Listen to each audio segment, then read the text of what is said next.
Ladies and gentlemen, what is going on? It is your boy Noah Jones, and welcome to Today in HipHop episode 15.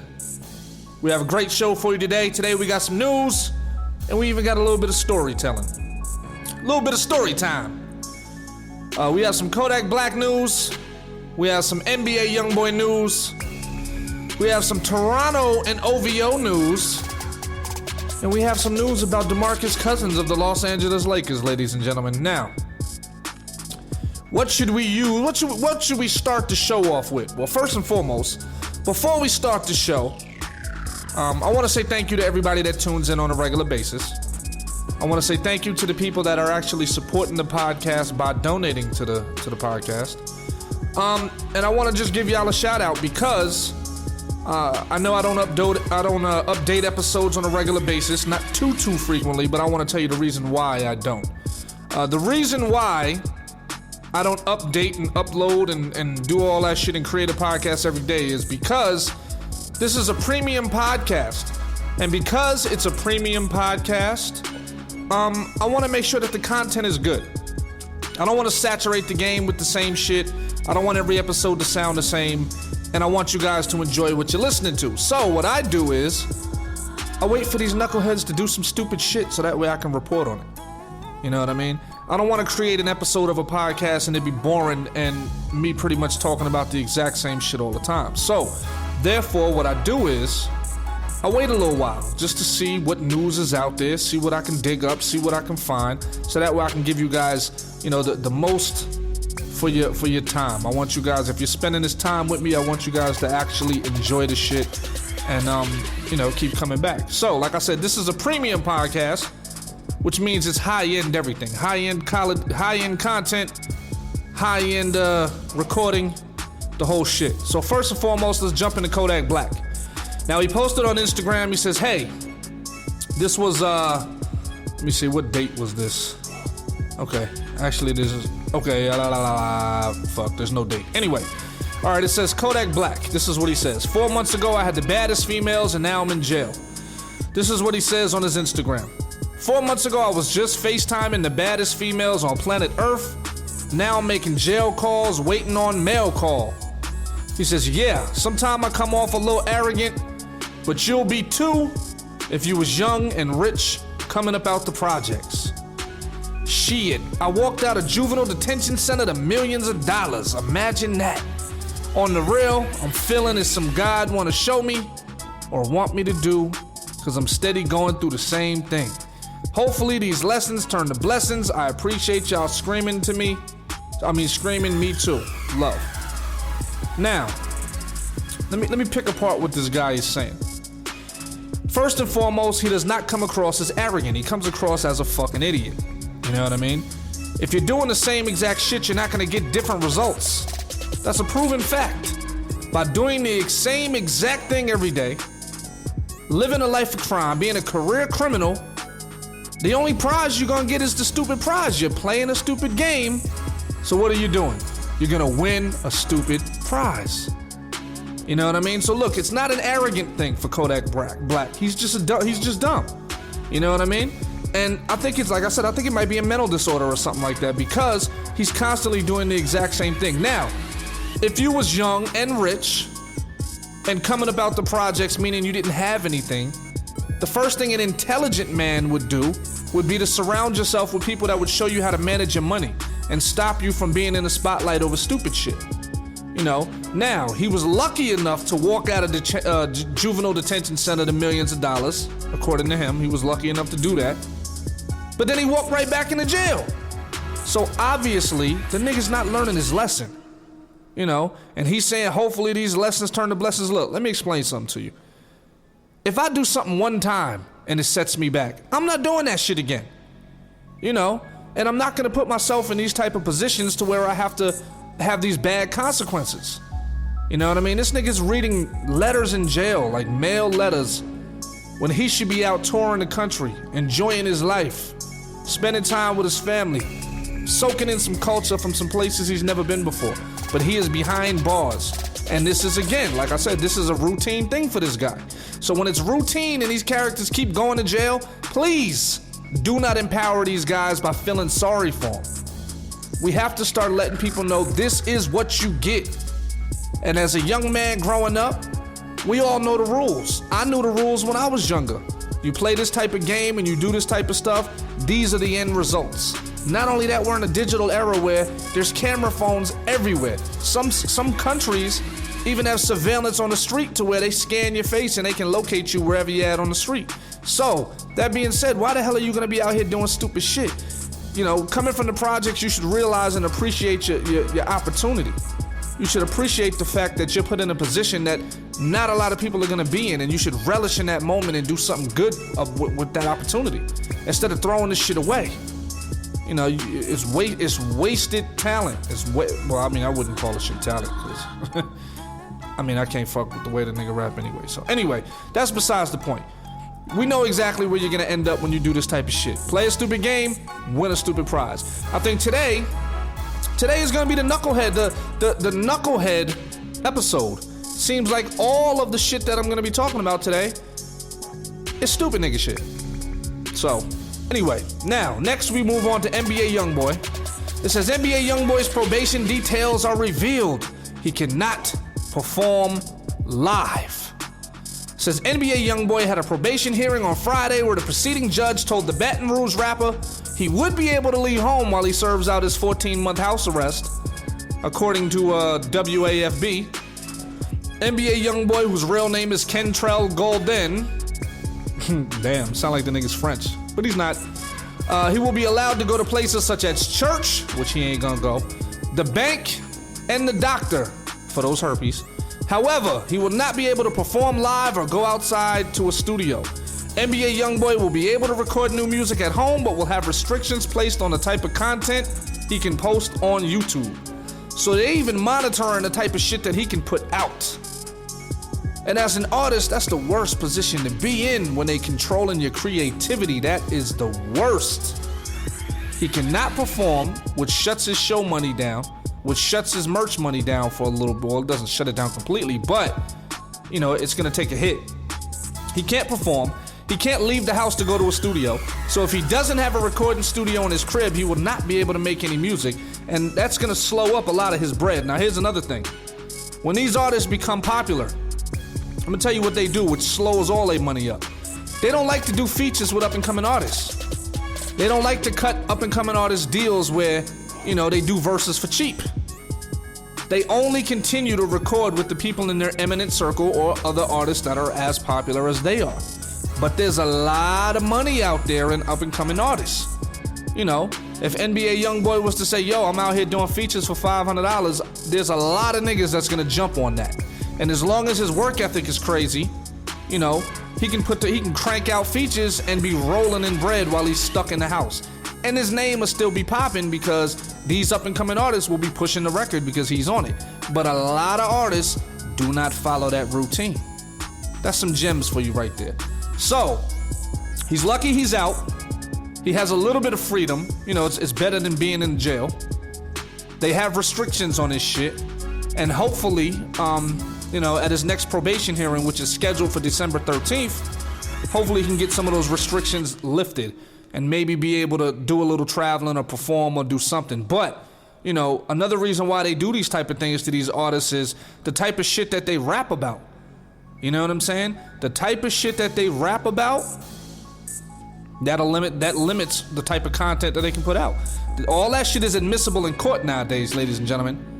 These judges, they looking at your YouTube, they looking at your Instagram, they playing a whole day's worth of your music.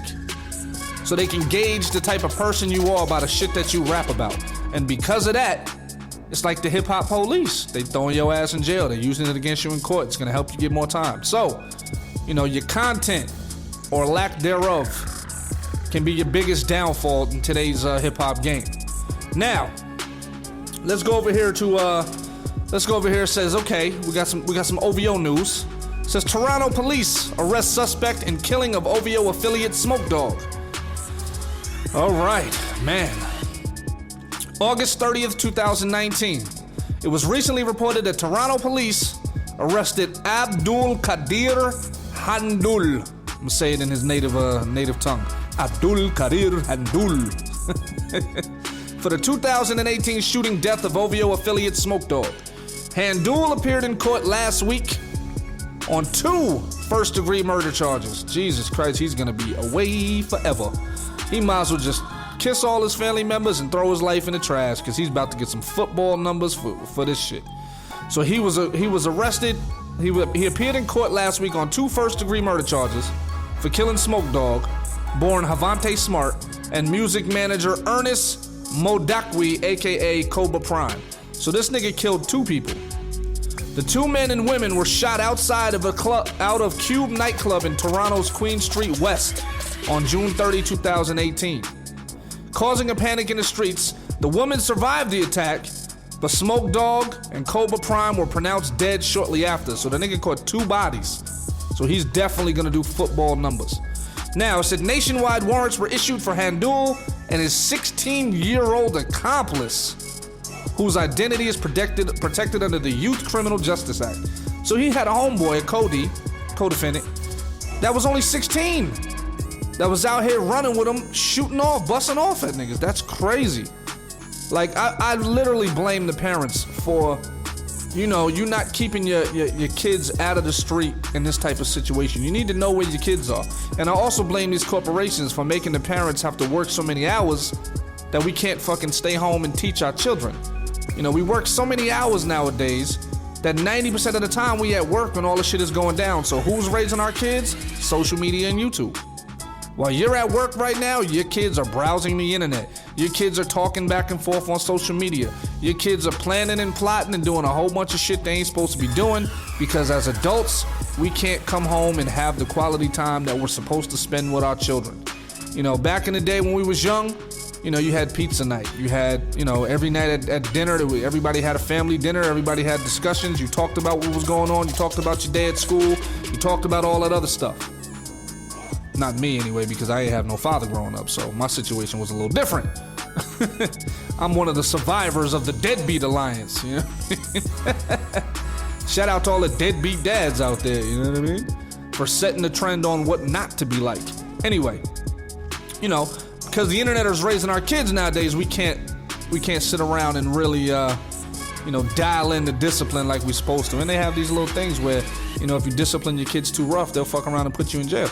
So these kids utilize that shit because they smart. They utilize that shit, they push your buttons, and they get CPS called on your motherfucking ass. So anyway, says he was arrested last month in Burnaby, British Columbia on unrelated kidnapping and forcible confinement charges. This nigga is a criminal. He's expected to appear in court again on September 11th. What a monumental day. So we can celebrate September 11th by throwing this nigga in jail for the rest of his life for the dumbass actions that he's taken while he's been out on this earth in such a short period of time.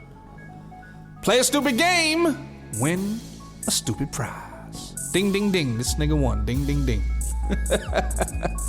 Now for our last final news situation.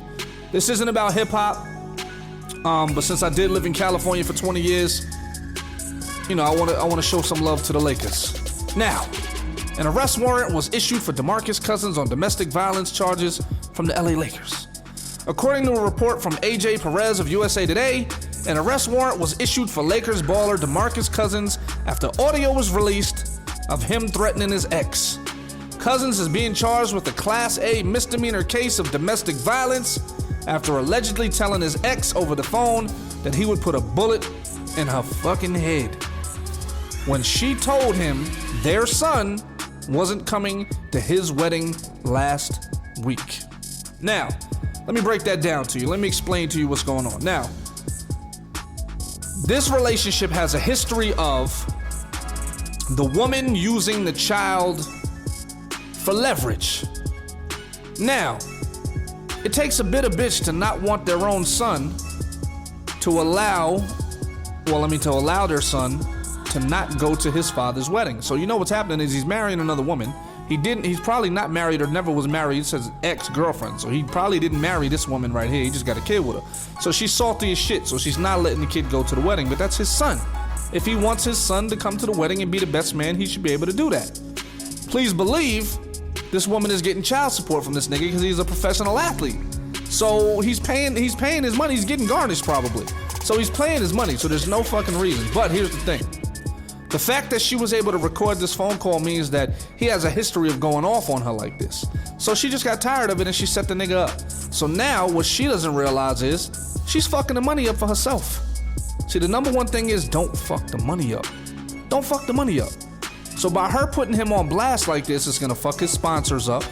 It might mess his chances up from being on the Lakers, which is gonna stop her bag. That's gonna stop her money. You know what I mean? That's a stupid thing to do. You need to handle that shit internally instead of the drama. You know, and what happens is, me personally, I'm also a victim of a situation just like this. Not a domestic situation, but, you know, I've been in quite a few situations throughout my entire dealings of having children that the mom uses the kids for leverage. She wants to decide what she wants to decide, and a lot of times she doesn't make the best decisions. But because she hasn't gotten over the situation and she hasn't gotten over and moved on with her life and found peace and happiness inside of her own life, she will find ways to drag you through the mud. You know what I mean? But as a man, you gotta be strong enough to not let these women bait you. You know what I mean? You gotta not let these women bait you into doing something stupid like this nigga did. He needs to keep himself under control and say, okay, you don't want my son to come, cool. It's temporary. Because eventually your son will be old enough to where you can talk to them directly, or they'll be old enough to where they can make moves on their own. You know, it's only 18 years that they can use this control over you. So even though you can't be as involved as you want to be 9 times out of 10, you have to understand that it's going to be greater later. You don't want to get caught up in the situations and fall into these traps because they have a long-lasting effect on your situation. They have a long-lasting effect on your life. And I'm speaking from experience. You know, if it was up to me, I'd like to be around my children every single day. But because the mom has other plans, and because the court system is set up for the women to win, regardless of how good the man is or how stable the man is, the courts usually always grant the situation to the woman. So sometimes you just have to, you know, grin and bear it, roll with the punches, and remember that later on in life, when the children are a little older, they'll understand what's going on and you can talk to them directly, you can still create a relationship, and you can still have a bond. So he's stupid for stooping that low, but by the same token, you know, she shouldn't have recorded him and put that audio out there because she's fucking up her own money. So I have to see what happens. I don't know what's gonna happen as far as the situation, but to all my men out there that's going through a similar situation where you're having issues with your kid's mom and they're using the kids for leverage and a piece of control and they're not doing things in the best interest of the children, just remember, it does get better later. So just try to grin and bear it, do what you can. Don't abuse the mom, don't say bad things, because remember, we're in a screenshot and photograph era. They will take video footage, they will record the audio, they will take screenshots, they will use all that shit against you, and they will take you to the cleaners. So you have to exercise Jedi mind control type of control over your situation. Otherwise, you're gonna end up ruining your life and ruining other situations and being so fucking stressed out that that you end up jumping off a bridge or something crazy. So, but that's it as far as today's news. Now let's go into a little story time. Story time. Now, for those of you that don't know me, I am an Uber driver partner. Now, before you cocksuckers have anything to say about being an Uber driver partner or driving for Uber, let me explain to you why that's an amazing thing. A lot of people work for people, right? They work regular jobs. They can't dictate shit at their job. They just gotta follow orders. If you are a driver partner for Uber, you make your own schedule, you get to meet cool ass people, you drive around and listen to fucking music all day long and you get paid instantly. So, because I'm able to be a driver partner, I was able to take off 4 days to finish my album. Now, if I was working for the man, there's no fucking way I'd be able to do that unless I had vacation time and we gotta see if we can schedule it, and it's like, I don't like living by nobody else's rules. But by the same token, I still need my bills to be financially met. So, doing what I'm doing, I'm allowing myself to make money online off my music, make money off the podcast, and I get that instant gratification and that instant bread from being a driver partner, which I use to fund my dreams.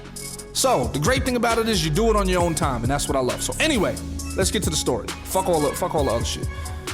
Here's the funny shit. People are under the preconceived notion that we actually work for Uber. So they think that they treat it like it's a traditional job.